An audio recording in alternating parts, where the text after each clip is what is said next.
Bismillahirrahmanirrahim. Alhamdulillahirabbil alamin wa bihi nasta'in ala umuri dunya waddin. Wassalatu wassalamu ala asyrafil anbiya wal mursalin sayyidina wa habibina Muhammadin wa ala alihi wa sahbihi ajma'in.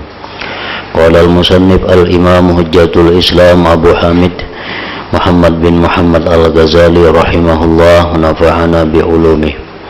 Wa kadzalika man yuhibbu Abu Bakr as-Siddiq radhiyallahu ta'ala anhu wa yufaddiluhu ala ghairihi aw yuhibbu Aliyan radhiyallahu ta'ala anhu wa yufaddiluhu wa yata'assabu lahu fala yuhibbuhum illa listihsani suwarihim al-batinah min al-ilmi wad-din wat-taqwa wasyaja'ati wal karam wa ghairihi. Fa ma'lumun anna man yuhibbu Siddiq radhiyallahu ta'ala anhu masala laysa yuhibbu azmahu wa lahmahu wa jildahu wa atrafahu wa shiklah iz kullu dhalika zala wa tabaddala wa na'adam walakin baqiya ma kana Siddiqu bihi siddiqa wa hiya sifatul mahmudah allati hiya masadirus siyaril jamilah. Fakana al-hubbu baqiyan bi baqa'i tilka sifat ma'a zawali jami'il suwar wa tilka sifat tarji'u jumlatuha ila al-ilmi wal qudrah id ilmu haqa'iqil umur idza alima haqa'iqal umur wa qadara ala hamli nafsihi 'alaiha bi qahri shahawatihi fajami'u khilal khair yatasha'abuha ala hadzainil wasfain wa huma ghairu mudrakaini bil his wa mahalluhuma min jumlatil badani juz'un la yatajazza'u fa huwa al mahbub bil haqiqah wa laysa lil juz'il ladzi la yatajazza'u suratun wa shiklun wa lawnun yazharu lil basar hatta yakuna mahbuban li ajlih fa idzan al jamal mawjudun bisyar. Makna kalam Imam Ghazali rahimahullah wa nafa'ana bi ulumihi fid dharaini amin. Demikian pula orang yang mencintai Abu Bakar Siddiq radhiyallahu ta'ala anhu, orang yang mencintai Abu Bakar Siddiq dan melebihkan beliau di atas orang lain, atau mencintai Sayyidina Ali radhiyallahu an serta melebihkan beliau atas yang lain dan fanatik kepada beliau, maka ia tidak mencintai mereka itu. Abu Bakar tidak mencintai Sayyidina Ali melainkan karena memandang bagus rupa-rupa mereka yang batin dari ilmu agama, takwa, keberanian, pemurah dan lain-lainnya. Telah maklum bahwasanya orang yang mencintai Abu Bakar Siddiq radhiyallahu anhu, misalnya ia tidak mencintai tulangnya, dagingnya, kulitnya, anggota-anggotanya dan bentuknya, karena semua itu hilang, berganti dan menjadi tidak ada. Akan tetapi tetaplah apa yang Abu Bakar ada pada itu sebagai orang yang jujur, yaitu sifat-sifatnya yang terpuji yang menjadi tempat sumbernya perilaku yang elok. Maka cinta itu kekal sebab kekalnya sifat-sifat tersebut disertai dengan hilangnya semua bentuk atau rupa itu. Nah, di sini Imam Al-Ghazali rahimahullah masih memberikan pengertian, pemahaman kepada kita bagaimana sesuatu yang indah atau yang elok itu bisa terjadi, bisa ada, walaupun kada dilihat dengan mata atau diperdapati dengan panca indera yang lainnya. Setiap yang elok, yang indah, maka itu dicintai. Setiap yang indah dan elok itu pasti dicintai. Di sini beliau memberikan contoh orang yang mencintai Abu Bakar Siddiq, orang yang mencintai Sayyidina Ali karramallahu wajhah. Andai kata kita mencintai dua orang tersebut, kita cinta kepada Sayyidina Ali, kita cinta kepada Sayyidina Abu Bakar Siddiq, padahal panca indera kita kada memperdapati beliau-beliau itu. Padahal panca indera kita kada bertemu dengan beliau-beliau itu. Kenapa kita bisa cinta dengan Abu Bakar? Kenapa kita bisa cinta dengan Sayyidina Ali? Apa yang kita cintai dari mereka itu? Yang kita cintai dari Abu Bakar daripada Sayyidina Ali itu adalah keindahan dan keelokan rupa mereka yang batin, yang tidak dapat diperdapati dengan panca indera kita. Kita mengetahui dengan hati kita, meimani, meyakini dengan hati kita bahwa Abu Bakar, Sayyidina Ali itu orangnya sangat alim. Ilmu itu adalah ilok, ilmu adalah bagus, dan oleh karena itu ilmu dicintai. Kita mempercayai dengan hati kita bahwa kedua orang itu takwa kepada Allah. Takwa itu adalah ilok, takwa itu adalah bagus, dan bagus ilok itu dicintai. Kita mengetahui dengan mata hati kita, meyakini bahwa Abu Bakar Siddiq, Sayyidina Ali itu orangnya adalah pemurah. Orangnya pemurah. Pemurah itu adalah indah. Pemurah itu dielok. Oleh karena itu pemurah itu dicintai.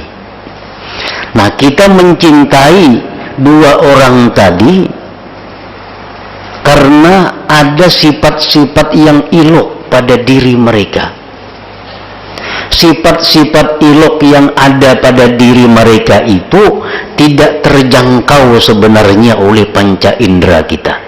Karena kita kada bertamu sidin. Karena kita kada semasa dengan sidin. Cuma karena keyakinan dalam hati kita bahwa kedua orang itu mempunyai sifat-sifat mulia, lalu hati kita ini cinta kepada orang itu. Kita cinta kepada Abu Bakar, kepada Sayyidina Ali bukan karena rupa beliau, bukan karena indahnya jasad beliau, bukan karena bagusnya rupa beliau, bukan karena putihnya kulit beliau, bukan. Karena kita kada melihat, kita kada tahu. Tetapi kita cinta kepada beliau karena rupa-rupa yang elok di batin beliau. Dan untuk memperdapati yang batin itu dengan batin juga dari kita, dengan mata hati kita. Nah, di sini menunjukkan bahwa sesuatu yang elok itu bisa ada, walaupun kada bisa diperdapati dengan mata kita. Nah, jadi kebungasan itu bukan hanya dari segi rupa yang zahir. Kebungasan, kecantikan, ketampanan itu bukan hanya dari rupa yang zahir. Kalau rupa yang zahir bisa dilihat dengan mata, tetapi kecantikan, kebagusan, keelokan itu bisa juga terjadi bagi rupa-rupa yang batin, yang hanya bisa kita perdapati dengan batin kita.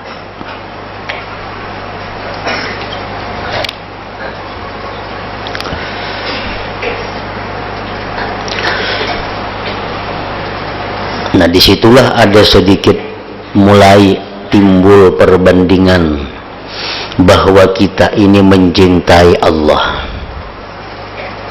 Allah kada bisa kita lihat dengan mata ini, kalam-kalamnya kada bisa didengar dengan telinga kita, zatnya kada bisa diraba dengan anggota tubuh kita. Tetapi kita meyakini bahwa Allah itu mempunyai sifat-sifat keilukan. Kita meyakini bahwa Allah mempunyai sifat-sifat yang indah.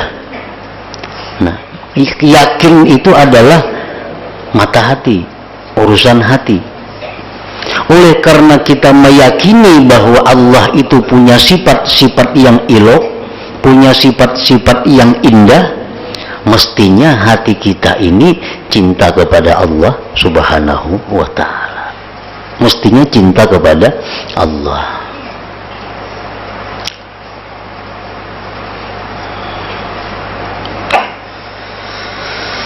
Maka cinta itu kekal. Kita cinta kepada Abu Bakar Siddiq tadi, cinta kepada Nabi kita, sampai hari kiamat cinta kepada Nabi. Bukan hanya semasa Sidin hidup, sampai hari kiamat pun Nabi kita itu dicintai, sahabat-sahabat Nabi itu dicintai. Maka cinta itu kekal sebab kekalnya sifat-sifat tersebut. Karena sifat-sifat kejujuran, kebaikan, pemurah dalam diri mereka itu selalu ada, kada terpisah. Disertai dengan hilangnya semua bentuk itu, padahal rupanya sudah kada ada lagi Abu Bakar Siddiq itu. Kayak apa rupanya, bentuk tubuhnya sudah kada ada lagi sekarang ini. Tetapi kenapa kita masih cinta kepada Abu Bakar? Karena cinta kita bukan cinta kepada jasadnya, kita cinta kepada makna-makna yang ada di dalam diri beliau itu.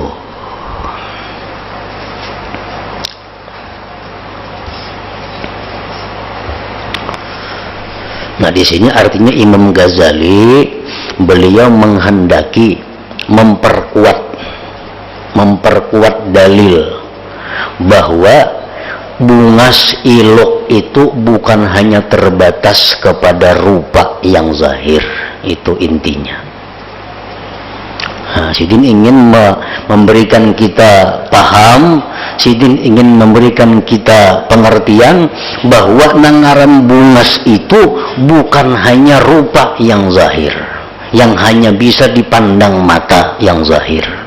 Tetapi ada bungas-bungas yang batin, ada bungas-bungas yang maknawi yang hanya bisa dilihat dengan mata hati.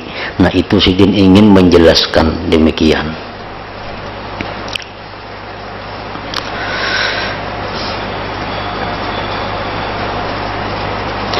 Sifat-sifat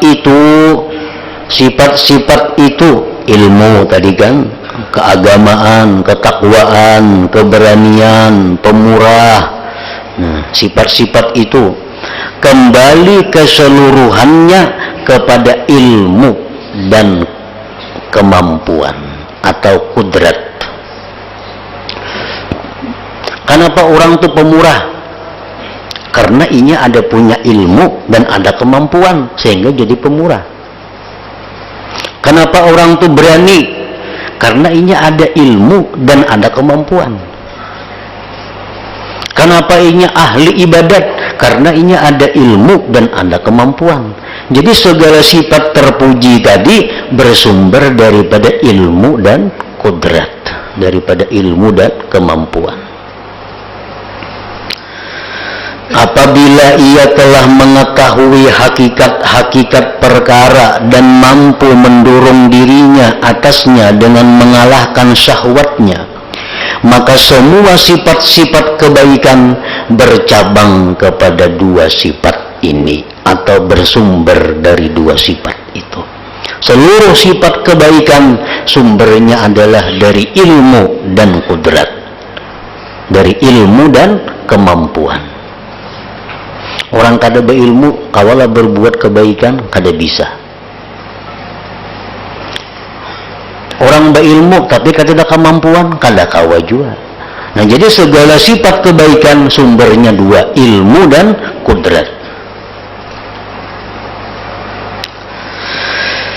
Dua sifat ini tidak dapat diperdapati dengan indera. Nah, kawalah ilmu itu dilihat, kawalah kudrat yang ada dalam diri kita ini dilihat, kada kawa. Dan tempat kedua sifat tersebut dari jumlah badan itu suatu bagian yang tidak bisa dibagi-bagi. Nah, ilmu dan kudrat itu, ilmu dan kemampuan itu ada pada diri kita.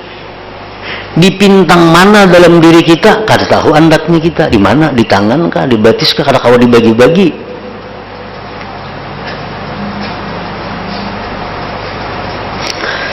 Nah, maka itulah yang dicintai dengan sebenarnya. Yang kita cintai dengan sebenarnya itu adalah ilmu dan kudrat tadi. Karena dari dua itulah timbul segala sifat yang indah.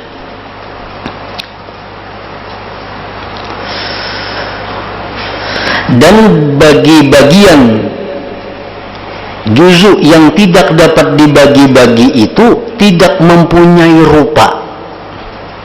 Ilmu itu adalah rupanya, kudrat itu adalah rupanya, sehingga nyaman dipandang mata, kadada. Bentuk adalah berbentuk, ilmu, kudrat kada berbentuk. Dan warna adalah warnanya ilmu itu, kudrat itu, yang dapat jelas dengan pandangan mata, sehingga ia dicintai karenanya, kadada. Dengan demikian, keilukan itu, keindahan itu wujud ada artinya pada perilaku orang, ada pada sifat akhlak seseorang. Dan jikalau perilaku, tingkah laku, kelakuan yang ilok itu timbul dari selain ilmu dan pandangan mata hati, niscaya tidak mengharuskan yang demikian itu akan cinta.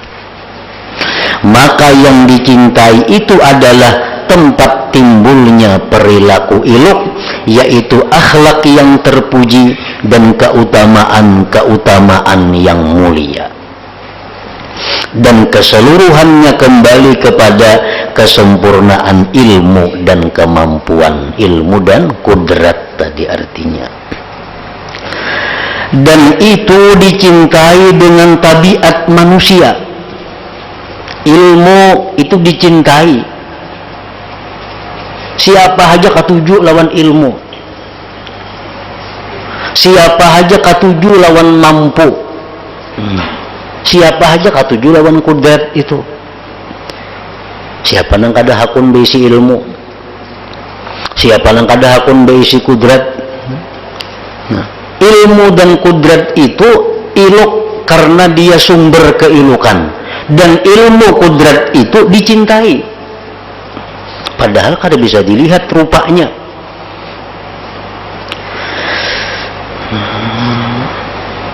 Dan tidak dapat ditangkap dengan indera. Tapi kenapa kita bisa cinta lawan ilmu? Kenapa kita cinta lawan kemampuan, lawan kudrat? Padahal kada kawa ditangkap oleh panca indera. Nah, ini menunjukkan bahwa keilukan itu bukan hanya terbatas pada rupa yang zahir. Nah, itu intinya. Ini Sidin hendak menyampaikan kita supaya kita ini bisa mencintai Allah. Nah, harus Sidin cariakan jalannya supaya kita ini bisa mencintai Allah. Kayak apa caranya? Sedangkan Allah itu kada kawa dilihat dengan mata, Allah kada kawa diraba. Tapi kayak apa caranya supaya kita kawa mencintai Allah? Nah, ini jalannya iya nang kayak tadi. Mungkin artinya bisa Allah itu dicintai. Mungkin aja Allah itu bisa dicintai walaupun kalau bisa dilihat dengan mata. Allah Ta'ala itu bisa dicintai walaupun perkataannya kada didengar telinga kita. Allah bisa kita cintai walaupun zatnya kada bisa diraba oleh kita. Buktinya mana? Buktinya kita suka ilmu, kita suka kudrat. Padahal ilmu kudrat itu kawalah dilihat, kada kawa juga, kada kawa diraba, kada kawa disentuh. Kenapa kita cinta lawan ilmu, lawan kudrat? Nah, di situ perbandingannya.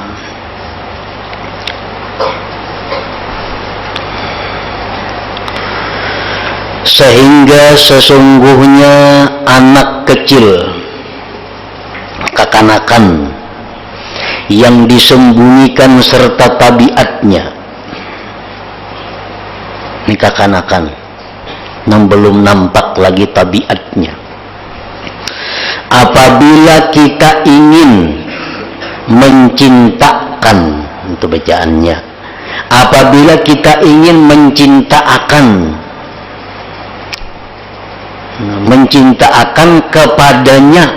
kepadanya kekanakan tadi, kita hendak supaya kekanakan ini ketujuh cinta sesuatu yang ada atau tidak ada, hidup atau mati. Kayak apa caranya kita nih hendak supaya anak nang halus ini cinta lawan sesuatu, baik sesuatu itu ada atau kada ada, hidup atau mati itu kada jadi soal. Cuma kita hendak bahwa kekanakan ini mencintai sesuatu itu. Kayak apa caranya?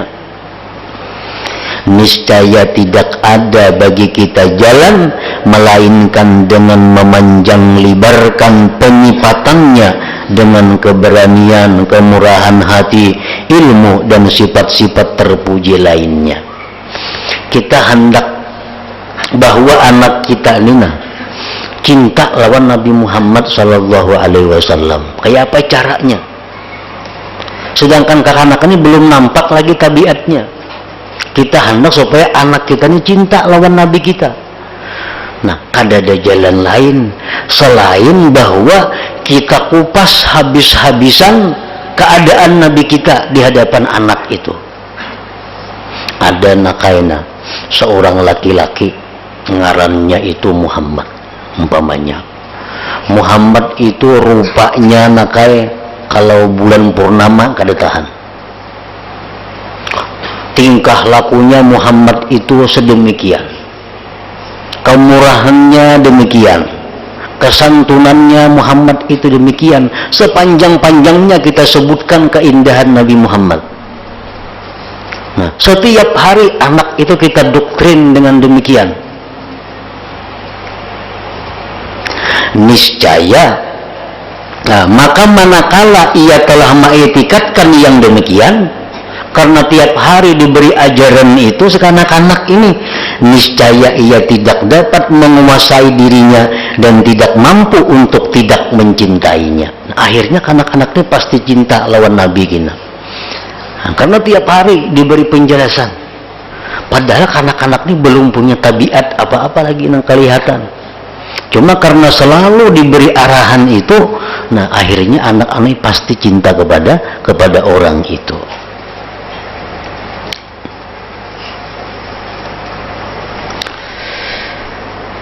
Nah, sama halnya kita kalau ingin cinta kepada Allah, mirip dengan kanak-kanak tadi. Nah, selalu kita baca, selalu kita dengari tentang keindahan Allah. Selalu kita dengari tentang ampunan Allah. Selalu kita dengari tentang pemaafnya Allah. Selalu kita dengari tentang rahmatnya Allah. Itu aja yang kita dengari hari-hari. Mau kada mau kita akan cinta kepada Allah. Nah, mau kada mau akan cinta kepada Allah. Maka tidak ada kecintaan kepada para sahabat radhiyallahu taala anhum dan kebencian kepada Abu Jahal dan kepada iblis laknatullah, melainkan dengan memanjang lebarkan pada mensifatkan kebaikan-kebaikan dan mensifatkan kejahatan-kejahatan yang tidak dapat ditangkap dengan indera. Kenapa kita ini bisa mencintai sahabat? Karena selalu kita dengar tentang bagaimana sahabat itu membela agama Allah. Selalu kita dengar bagaimana pengorbanan sahabat terhadap Islam. Itu yang kita dengar. Akhirnya kita cinta kepada sahabat. Kenapa kita ini benci dengan Abu Jahal? Kenapa kita benci dengan Abu Jahal? Adalah yang cinta Abu Jahal. Bila ada kawannya Abu Jahal itu, nah, samuan orang itu benci kepada Abu Jahal. Kaum muslimin nih. Kenapa maka benciin Abu Jahal? Karena yang masuk ke dalam hatinya itu selalu tentang kejahatan Abu Jahal kepada Nabi kita. Abu Jahal hendak membunuh Nabi kita. Abu Jahal meludahi wajah Nabi kita. Abu Jahal hendak meracun Nabi kita. Abu Jahal hendak membunuh Nabi kita. Segala sifat yang kada baik selalu kita dengar dari Abu Jahal. Nah, akhirnya kita benci kepada Abu Jahal. Demikian kepada iblis. Padahal apa yang kita dengar itu kada pernah kita lihat. Kada pernah kita lihat.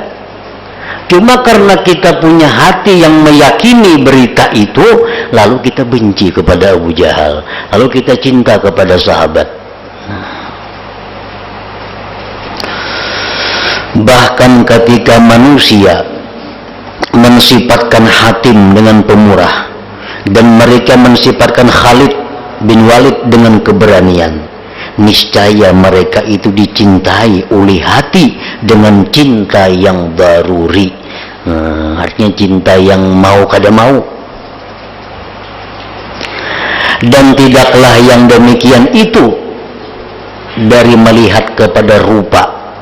Tahulah kita rupanya kayak apa Khalid bin Walid. Ada pernah melihat rupa yang ditangkap oleh indera, dan tidak dari keuntungan yang akan diperoleh oleh orang yang mencintai mereka.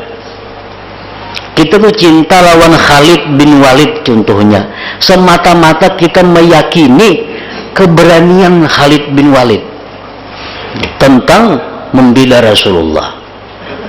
Nah, kita mencintai Khalid bin Walid itu adalah kebaikan Khalid yang sampai kepada kita. Pernahkah Khalid itu membantu kita? Pernahkah Khalid itu memberi makani kita? Pernahkah Khalid itu menyumbang kita, menyelamatkan kita? Kada pernah. Nah, ini membuktikan bahwa sesuatu yang indah itu dicintai walaupun inya kada bermanfaat, kada memberi kebaikan kepada kita. Walaupun kada memberi kebaikan. Nah, oleh karena itu orang-orang yang arif dengan Allah, mereka itu selalu cinta kepada Allah walaupun Allah memberikan selalu musibah kepadanya. Harta dihabiskan Allah, keluarga dimatikan Allah, kehormatan diturunkan Allah, tetapi mereka selalu tetap cinta kepada Allah. Karena cinta mereka itu kepada Allah bukan karena kebaikan Allah kepada dirinya, tapi karena Allah punya sifat-sifat yang mulia tadi.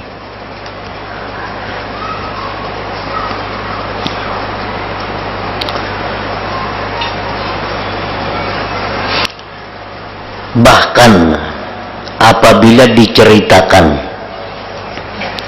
perilaku sebagian raja-raja di sebagian penjuru bumi akan keadilan, kebaikan, dan mencurahkan kebaikan, niscaya kuatlah kecintaan pada hati manusia serta putus asa dari penyebaran berbuat baiknya kepada orang-orang yang mencintainya karena jauhnya tempat yang dikunjungi dan jauhnya rumah-rumah.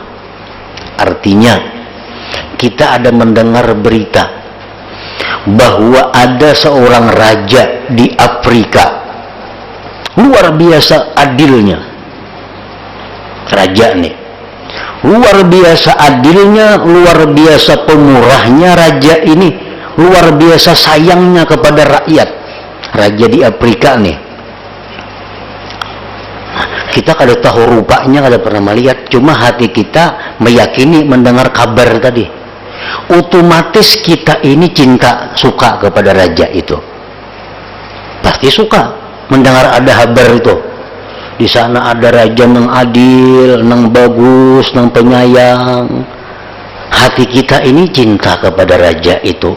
Walaupun si raja itu kada pernah berbuat baik kepada kita, karena kita jauh, rumah jauh, tempat jauh, lain negara lawan inya. Tapi karena kita mendengar bahwa raja itu punya sifat elok, otomatis hati kita suka kepada raja itu.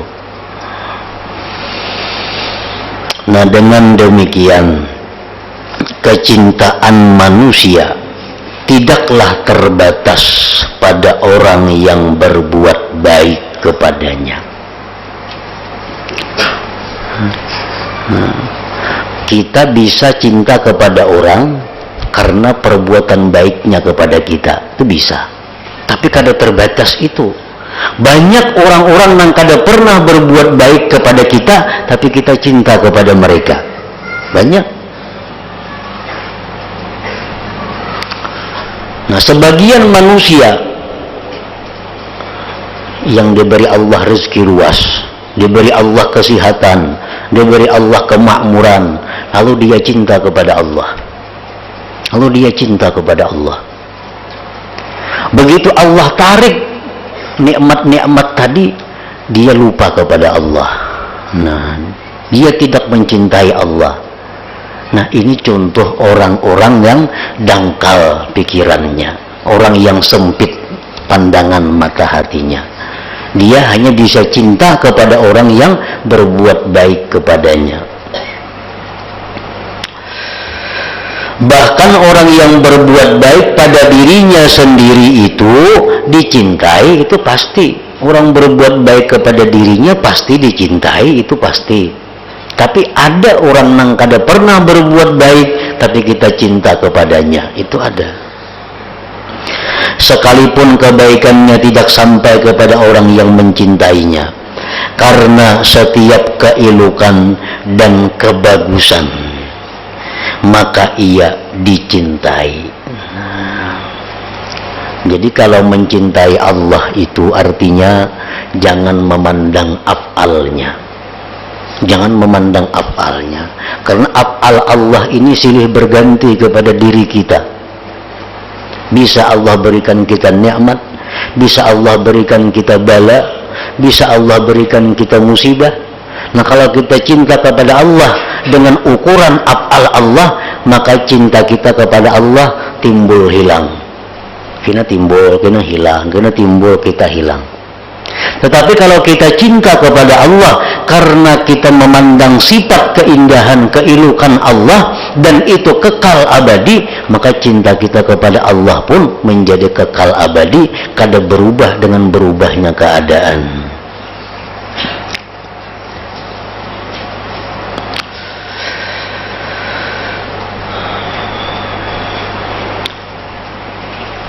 Dan rupa itu ada yang zahir dan ada yang batin.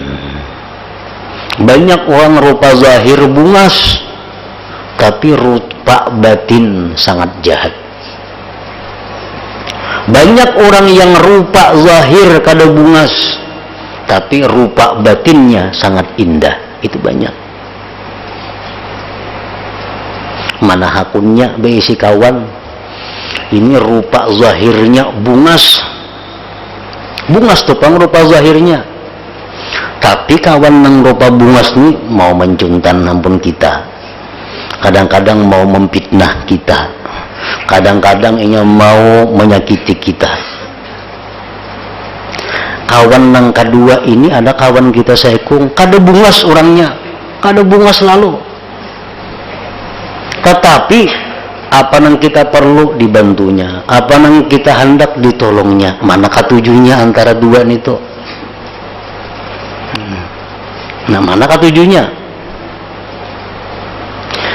Kalau orang itu bersifat-sifat binatang, pasti dia menyukai yang pertama. Tapi kalau orang itu bersifat-sifat manusia yang mempunyai mata hati, pasti lebih cinta kepada yang kedua.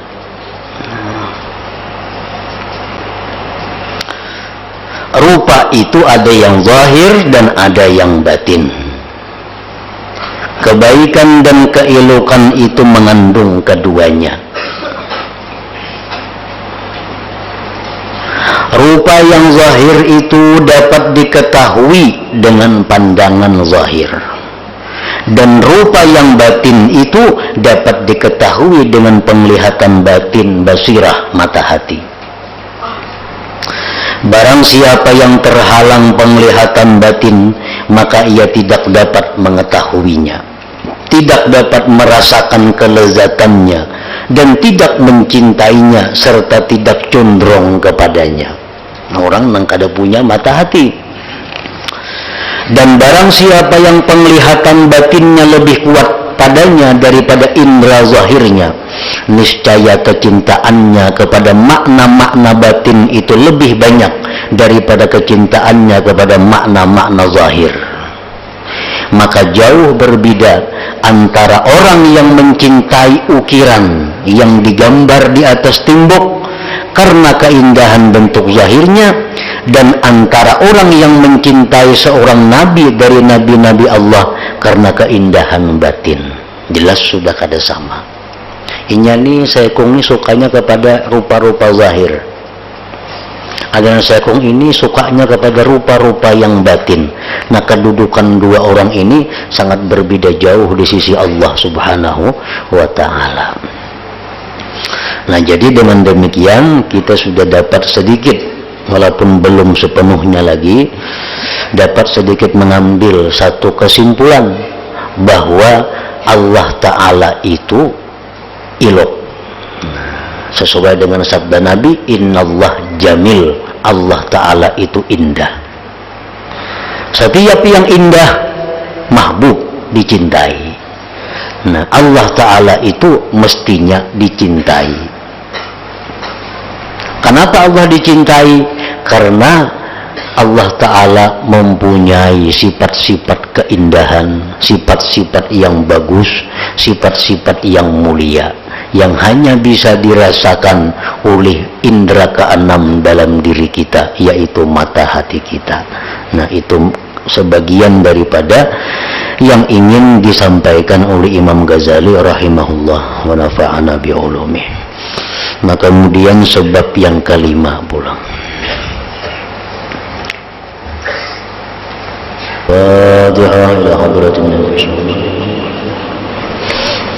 Iyyaka na'budu wa iyyaka nasta'in. Ihdinas siratal mustaqim, siratal ladzina an'amta 'alaihim. يا أيها الراجون منه شفاعة صلوا عليه سلموا تسليما اللهم صل وسلم وبارك عليه.